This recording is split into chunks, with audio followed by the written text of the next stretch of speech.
નમસ્કાર વિદ્યાર્થી મિત્રો, તમારું ખૂબ ખૂબ સ્વાગત છે મારી આ ચેનલ સ્ટડી વિથ નેન્સીમાં। જો હજી સુધી તમે મારી આ ચેનલને સબસ્ક્રાઇબ ના કરી હોય તો જલ્દીથી સબસ્ક્રાઇબ કરજો। આજે આપણે પ્રકરણ નંબર 2 બહુપદીઓ સ્વાધ્યાય 2.1નો પ્રશ્ન નંબર 1 જોઈશું। તો અહીં જોવો આપણને પ્રશ્ન નંબર 1 આપેલો છે કે નીચેની આકૃતિ 2.10માં કોઈ એક બહુપદી p ઓફ x માટે y બરાબર p ઓફ x ના આલેખ આપેલ છે। દરેક કિસ્સામાં p ઓફ x ના શૂન્યોની સંખ્યા લખો। કે અહીં આપણને જે આકૃતિ આપેલી છે એ આકૃતિમાં બહુપદી p ઓફ x, કોઈ બહુપદી છે p ઓફ x, એના માટે y બરાબર p ઓફ x ના આલેખ આપેલ છે। y બરાબર p ઓફ x ના આલેખ આપેલ છે તો એના શૂન્યોની સંખ્યા શોધવાની છે। શું શોધવાની છે? શૂન્યોની સંખ્યા। તો જ્યારે પણ આપણને આલેખ પરથી શૂન્યની સંખ્યા શોધવાની હોય એટલે આપણે જોવાનું કે કઈ બહુપદી છે। તો બહુપદી કઈ છે? p ઓફ x છે। જો p ઓફ x હોય તો આપણે કઈ અક્ષ જોવાની? x અક્ષ જોવાની। y બરાબર આપણને શું આપેલું છે? p ઓફ x આપેલા છે। શું આપ્યું છે અહીંયા આપણને? y બરાબર p ઓફ x આપેલા છે। એટલે અહીંયા જે x છે, આપણે x આપેલું છે એટલે જે x અક્ષ હોય, આ આલેખ છે તેમાં આડી લીટી હોય એને આપણે શું કહીએ? x અક્ષ। અહીંયા આપણને આકૃતિમાં દર્શાવેલું જ પણ છે, આ x ડેશ ને x એટલે આખી શું થઈ? x અક્ષ થઈ। એટલે આપણે p ઓફ x શોધવા છે એટલે આ x અક્ષ પર જેટલી વાર આ રેખા આવતી હોય, જેટલી વાર x અક્ષને રેખા છેદતી હોય તો એ શું થાય? એના શૂન્યની સંખ્યા થાય। જો x બરાબર p ઓફ y આપેલું હોત, જો p ઓફ y શોધવાનું હોત તો આપણે કેના અક્ષ ઉપર જોત? y અક્ષ પર જે કેટલી વાર રેખા છેદે છે તે જોવાનું। પણ આપણે અહીંયા શોધવાનું શું છે? p ઓફ x શોધવાના છે। એટલે x અક્ષ ઉપર આને આડી લીટી હોય ને x અક્ષ કહેવાય, ઊભી લીટી હોય y અક્ષ કહેવાય। અહીંયા y અને y ડેશ x ડેશ ને x આપેલું છે એટલે આપણે જોવાનું કે તે રેખા ક્યાં છેદે છે? y અક્ષ પર છેદે છે કે x અક્ષ પર? જે રેખા અહીંયા આપણે x અક્ષનું શોધવાનું છે એટલે આપણે x અક્ષ પર જોશું કે આ જે રેખા આપેલી છે અથવા તો આ જે આપણને લીટી આપેલી છે એ જ્યાં પણ છેદશે x અક્ષ પર એ શું થશે? એનો શૂન્ય થશે। એટલે જેટલી વાર રેખા છેદે x અક્ષ પર એટલા શૂન્યો આપણને મળે। આપણે જે ક્યારે અહીંયા x છે એટલે જો p ઓફ y આપેલું હોત તો કઈ y અક્ષ પર શોધવાનું, પણ આ પ્રશ્નમાં આપણને p ઓફ x આપેલું છે એટલે x અક્ષ પર જેટલા છેદતા હોય એટલું જોવાનું। આવા પ્રકારના પ્રશ્નો છે ને MCQમાં આવતા હોય છે, ઓબ્જેક્ટિવમાં, અને એમાં ઓબ્જેક્ટિવમાં પછી ફેરફાર પણ કરી દઈએ, p ઓફ x ની જગ્યાએ p ઓફ y આપી દઈએ તો આપણે એ ધ્યાન રાખવાનું। અહીંયા તો p ઓફ x આપેલા છે એટલે આ જે લીટી જ્યાં x અક્ષ પર છેદે એટલે આપણે શું શોધવાનું? એટલા શૂન્યોની સંખ્યા કહેવાય। તો આ પહેલું આપેલું છે, જવાબ ખાલી એક શબ્દનો જ છે, શૂન્યની કેટલા શૂન્ય છે એ જ લખવાનું છે। તેમાં પહેલી આકૃતિ ઉપરથી આપણે શૂન્ય શોધીએ, શૂન્યોની સંખ્યા આપણે શું લખવાનું છે? શૂન્યની સંખ્યા લખવાની છે એટલે શૂન્યોની સંખ્યા બરાબર થઈ જશે। આ પહેલી આકૃતિમાં જે આ લીટી છે, આ લીટી દેખાય, રેખા દેખાય, તો આ છે ભલે આ રેખા છે તો આ રેખા x અક્ષ પર છેદે છે, x અક્ષ પર આવે છે રેખા? નથી આવતી, એક પણ વાર x અક્ષ પર આવતી નથી એટલે શૂન્યની સંખ્યા શું થઈ જશે?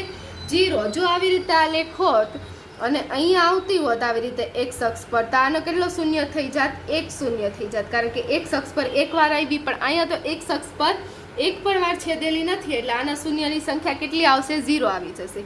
એવી જ રીતે બીજું આપેલું છે તો એમાં આપણે શૂન્યોની સંખ્યા શોધીશું એટલે શૂન્યોની સંખ્યા બરાબર, હવે આની આપણે શૂન્યની સંખ્યા શોધવી છે તો આ બીજા દાખલામાં તમારે જોવાનું કે x અક્ષ પર ક્યાં છેદે છે, કેટલી વાર છેદે છે। આ જે વક્રાકાર આપેલું છે, વલય આપેલ છે તો વલય કેટલી વાર છેદશે? તો અહીંયા તમે જુઓ x અક્ષ પર ક્યાં છેદે છે? અહીંયા એક વાર છેદે છે તો શૂન્યની સંખ્યા કેટલી થઈ ગઈ? 1 થઈ ગઈ। જો લીટી વલય જે રેખા હોય આપણને એક વાર છેદતી હોય તો એક સંખ્યા ના છેદતી હોય તો શૂન્યની સંખ્યા 0 આવી જાય, 2 વાર હોય તો શૂન્યની સંખ્યા 2, જેટલી વાર છેદતી હોય એટલી એની શૂન્યની સંખ્યા। એવી જ રીતે ત્રીજા દાખલામાં જોઈએ તો ત્રીજા દાખલામાં શૂન્યોની સંખ્યા બરાબર થઈ જશે, શૂન્યોની સંખ્યા બરાબર થઈ જશે। અહીંયા તમે જોશો કે શૂન્યની સંખ્યા આમાં કેટલી થશે? આમાં કેટલી વાર છેદે છે? 1, 2 અને 3। કેટલી વાર લીટી કેટલી વાર આવી x અક્ષ પર? 1, 2 અને 3 વાર છેદે છે આ વક્ર વલય છે એ, તો આના કેટલા થઈ જશે? શૂન્યો 3 થઈ જશે। તો શૂન્યોની સંખ્યા બરાબર કેટલી મળી ગઈ? 3 મળી ગઈ।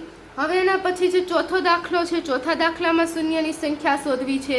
તો આપણે લખશું કે શૂન્યોની સંખ્યા. તો શૂન્યોની સંખ્યા બરાબર આપણને કેટલું મળી જશે? આ કે એક્સ અક્ષ પર કેટલી વાર છેદે છે? તો અહીંયા તમે જોશો એક્સ અક્ષ પર આ જે વલય આકાર છે એ અહીંયા એક વાર અને અહીંયા 2 વાર. કેટલી વાર છેદે છે? 2 વાર છેદે છે. એટલે અહીંયા જો 2 વાર છેદે છે એટલે કેટલી થઈ જશે? શૂન્યોની સંખ્યા 2 થઈ જશે. એટલે અહીંયા આપણે કેટલા લખશું? 1 અને 2. એટલે શૂન્યોની સંખ્યા કેટલી થઈ ગઈ? 2 થઈ ગઈ. હવે એના પછી પાંચમું આપેલ છે. પાંચમામાં પણ આપણે એવી જ રીતે શૂન્યની સંખ્યા શોધવાની. તો શૂન્યોની સંખ્યા બરાબર શું થઈ જશે? આ જે વલય જેટલી વાર એક્સ અક્ષ પર એક્સ ડેશ અને આ એક્સ કહેવાય. આ બાજુ હોય ધન, આ ધન અક્ષર આવે ને આ બાજુ ઋણ અક્ષર આવે. ઋણ અક્ષર આવે એને એક્સ ડેશ કહેવાય, ધન આવે એને એક્સ કહેવાય. તો આ એક્સ ડેશ એક્સ બેયમાં ધ્યાન લેવાનું. આ બાજુ ને આ બાજુ કેટલી છેદે છે? તો અહીંયા 1 વાર, પછી 2 વાર, પાછું અહીંયા ત્રીજી વાર અને અહીંયા ચોથી વાર. કેટલી વાર છેદશે? 4 વાર. એટલે શૂન્યની સંખ્યા કેટલી મળી જશે? 4 વાર.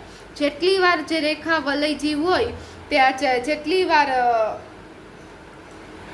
છેદતું હોય આપણે એટલી લખવાની થશે શૂન્યોની સંખ્યા. હવે જુઓ આજે છઠ્ઠું આપેલું છે, છઠ્ઠી આકૃતિ આપેલી છે. છઠ્ઠી આકૃતિમાં પણ એવી જ રીતે આપણે શૂન્યોની સંખ્યા શોધીશું. તો હવે જુઓ અહીંયા આપણે લખીશું શૂન્યોની સંખ્યા બરાબર. તો શૂન્યની સંખ્યા આમાં પણ એવી જ રીતે કે જેટલી વાર રેખા છેદતી હોય એટલી શું થઈ ગઈ? શૂન્યોની સંખ્યા થઈ ગઈ. તો અહીંયા આપણે જોશું આ 1 વાર, પછી આ બીજી વાર અને આ કેટલી વાર? ત્રીજી વાર. એટલે 1, 2 અને 3 વાર છેદે છે. એટલે શૂન્યની સંખ્યા કેટલી થઈ જશે? 3 થઈ જશે. તો આપણો જે આ છઠ્ઠી આકૃતિ છે એમાં કેટલી મળી જશે? શૂન્યોની સંખ્યા 3. પહેલી આકૃતિ હતી એમાં કોઈ નહીં મળે, કારણ કે પહેલી આકૃતિમાં તમે જોશો એક્સ અક્ષ પર એક પણ વાર રેખા છે એ આવતી નથી. એટલે શૂન્યની સંખ્યા કેટલી થઈ જાય? 0. હવે આમાં કેટલી વાર આવી? એક્સ અક્ષ પર કેટલી વાર છેદી? 1 વાર. અહીંયા એટલે આના શૂન્યની સંખ્યા 1. અહીંયા તમે જોશો કેટલી વાર છેદી? 1, 2 અને 3. એટલે શૂન્યની સંખ્યા 3. એવી જ રીતે ચોથા દાખલામાં 1 ને 2 વાર એટલે શૂન્યની સંખ્યા 2. પાંચમા દાખલામાં 1, 2, 3 ને 4 વાર એટલે શૂન્યોની સંખ્યા 4. અને છઠ્ઠા દાખલામાં 3 વખત છેદી એટલે શૂન્યોની સંખ્યા 3. આમાં આપણે ખાલી ધ્યાન રાખવાનું છે કે રકમમાં આપણને શું આપેલું છે? P of x આપેલા છે, P of y. P of x આપેલા હોય તો x અક્ષ પર જોવાનું કે કેટલી વાર છેદે છે. અને જો P of y પર આવેલા P of y આપેલું હોય તો આપણે y અક્ષનું જોવાનું. તો આ જુઓ આપણો જે પ્રશ્ન નંબર 1 હતો તે પ્રશ્ન નંબર 1 નો જવાબ આવ્યો. અહીં આપણો જે પ્રશ્ન નંબર 1 હતો તે પ્રશ્ન નંબર 1 પૂર્ણ થાય છે. જો તમને વિડીયો પસંદ આવ્યો હોય તો લાઈક, શેર, સબસ્ક્રાઈબ કરજો. જો હજી સુધી તમે મારી આ ચેનલને સબસ્ક્રાઈબ ના કરી હોય તો જલ્દીથી સબસ્ક્રાઈબ કરજો, જેથી તમને મારા બધા જ વિડીયો સૌની પહેલાં મળી રહે. Thanks for watching.